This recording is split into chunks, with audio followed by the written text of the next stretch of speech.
what we want is when we're in a high conflict situation, even if we're not engaged in physical conflict or verbal conflict, we're over in the right side of the brain. And when we're in problem solving mode and we are wanting to work through something, we're on the left side of the brain. So, how do we um, communicate in such a way? Because if we're communicating and we're activating the left side of the brain, there's trust that's activated. If we're assertive, we're likely to be more in problem solving mode, more likely to be open minded. On the right side of the brain, that's where we get defensive, all about protecting ourselves, winning, making sure that nobody gets one over on us, right?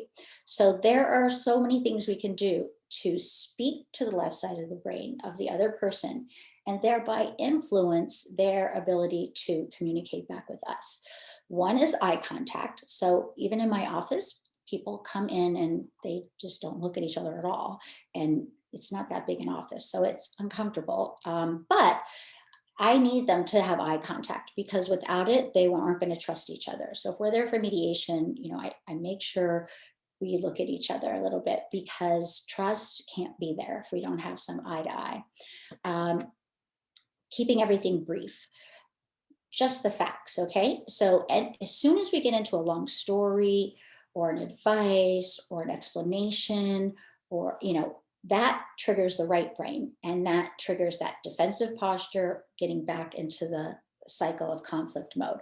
So, and also we want to be firm. I don't know if you've ever noticed, like when someone's hedging around you on something, it's very hard to trust them. But when they're firm, even if you don't agree with them, at least you feel you know where they're coming from. And that's the way to get to solutions rather than to be entrenched in this circle. Just doing these small things can make such a huge difference.